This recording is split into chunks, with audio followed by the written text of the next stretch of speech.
Regressive evolution is a change in population over time that involves the loss of certain phenotypic characteristic. It is thought to be caused by either genetic drift or natural selection. So remember, there are three ways that can lead to a change in the phenotype of organism. So they give you two ways here, two of the three ways: genetic drift or natural selection. An example of regressive evolution is the loss of eyes in one form of the Mexican cave fish. And these eyeless cave fish live in the caves that are totally dark. There are three theories to explain how the loss of the eyes in cave fish has occurred.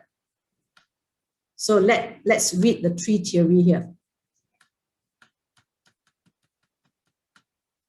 Okay, theory A, there's no advantage to having eyes in the cave because it's totally dark, where energy sources are scarce. So having eyes is a disadvantage as there may be an energy lost. So that means in the dark cave, there's no light. So there's no point of having light receptor cells, right? And also, if you've got a light receptor cells, that means you need energy to produce the cells. You need energy for maintaining the neurons. Maintaining the neurons means maintaining the resting potential neurons needs sodium, potassium pump, you need ATP. So it's an energy loss. So therefore, when something is not advantageous to them, they evolve until they don't have any more. That means those without the eyes survive better. Survive better because they save the energy to produce the eyes and they save the energy to maintain the eye. So they can use the energy for other purposes for their survival, so they survive better. So this is natural selection. Theory A is natural selection. Okay. Theory B is a mutation has occurred in single gene, and this mutation has two effects. It causes a lack of eye development as well as increase in the number of chemoreceptors in the skin. So because it's dark, they cannot see. So therefore, their skin becomes more sensitive to chemicals around them. So this is also for survival. So this is also part of natural selection because mutation give rise to variations in the phenotype. And this variation will give rise to certain phenotype has got selective advantage than the other. So those without the eyes, those with more chemoreceptors have got selective advantage. So again, this is part of natural selection. Part of the process of natural selection. Now, what about C? Various mutations has occurred in the genes responsible for eye development over a period of time. By chance, these mutations increase in frequency in small isolated populations. So the mutation occurs in small isolated populations, and eventually this produces a population of eyeless cave fish. So you can see that in this case here, they say this group of cave fish is isolated in a certain cave away from the original population. Okay, and because of mutation, a lot of mutation give rise to eyeless fish. So that's why this group of population becomes eyeless. So this case is comparing with original population. They are different because of genetic drift. So this is a case for genetic drift because they have drifted away from original population and because of mutation and a lot of mutation because the frequency of mutation increases. That's what the passage says. Increase in the frequency of mutation, therefore they become very different, right? So this is, we don't say they are different because of environmental condition that select them. We say they become very different because there's an increase in the mutation causing them to lose their eyes. So therefore it is a genetic drift. Okay, so genetic drift, which is a founder effect. So this is a founder effect. Okay.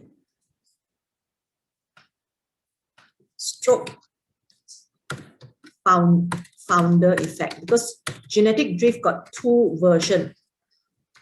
One is founder effect and the other is bottleneck effect. So there are two versions. So this version is founder effect. So let's look at the question. State one theory, A, B, or C, which describes genetic drift as the cause of loss of eye. Of course, then it's C lah. Okay, question 6, right? So it's C. Next question, state and explain which theory or theories are based on natural selection as the cause of loss of eye. So the answer here, in order to score the full marks, even though they write theory or theories, that means you have to give the full answer. So the full answer here is A and B. So if you only write A or B in your answer, you will not get any mark for this section. Because based on the passage, both A and B are scenario for natural selection. Okay? So therefore it's A and B. So that is the answer for state. The answer for state. Then what about explain? Why is it A and B are theory describing natural selection? So very easy. You have to talk about, again, in natural selection, you need to talk about what? All the keywords you already know. I need to talk about what is the selection pressure. Okay. What are the favorable phenotype being selected? And why are they considered as favorable phenotype? Because you improve their survival. Why does it improve the survival? Maybe to detect food or to find food, okay, and to actually prevent predator, okay, to avoid predator, so they can survive, they can reproduce. Okay, so these are the keywords that you can write to score your marks. So you can talk about no eyes is a favorable phenotype. More chemoreceptor is also a favorable phenotype to help them to find food and to detect and avoid predators. All right. So when they survive and reproduce, then of course you must talk about pass on the favorable alleles to the offsprings. So you are explaining the entire natural selection process. Okay, so therefore there'll be increase in favorable allele frequency. So that is the mark scheme.